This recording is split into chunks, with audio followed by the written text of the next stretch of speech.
नमस्कार, आप सभी का स्वागत है विंध्य भारत में। मैं आपके साथ साक्षी गुप्ता। आइए बढ़ते हैं खबरों की ओर। वृंदावन में हर दिन लाखों संख्या में भक्त अपने आराध्य भगवान श्री कृष्ण के विभिन्न मंदिरों और पौराणिक स्थानों के दर्शन करने आते हैं, जहां भगवान कृष्ण ने अपनी कई बाल लीलाएं की हैं। वृंदावन के लिए ये भी कहा जाता है कि जो एक बार वृंदावन आ जाता है वो यहाँ का ही होकर रह जाता है। ऐसा ही एक शख्स के साथ हुआ जब कृष्ण भक्त का रंग चढ़ा तो पोलैंड की लाखों की नौकरी छोड़ वृंदावन में संत बन गए। 35 साल के भक्ति वेदांत दामोदर दास की जिंदगी तब बदल गई जब वो 2011 में ऑफिस की छुट्टियों के दौरान वो वृंदावन घूमने के लिए आए।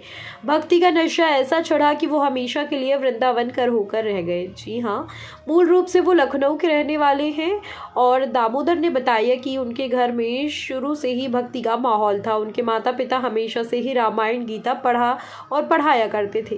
दामोदर दास उनकी जिंदगी में असली परिवर्तन आया 2011 में जब वो पहली बार वृंदावन आए। इसके पहले वो अयोध्या के महंत नित्य गोपाल दास के सानिध्य में काफी समय रहे और वृंदावन आने के बाद इस्कॉन, जी हाँ, इस्कॉन से जुड़े और बाद में इस्कॉन परंपरा में ही दीक्षा लेकर सन्यासी बन गए।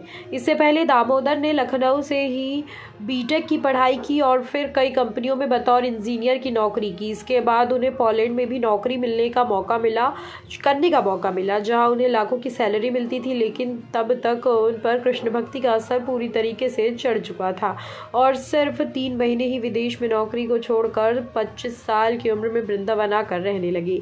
फिर यहीं पर दीक्षा लेकर संत का भेष धारण कर अब वृंदावन में ही रहकर गुजारा बसारा कर रहे हैं। तो इनसे हमें भक्ति की एक सीख लेनी चाहिए। भक्ति इस तरह कि अपनी लाखों की नौकरी छोड़कर वो सन्यासी बन गए। कमेंट सेक्शन में बताइए आपको इनकी स्टोरी कैसी लगी।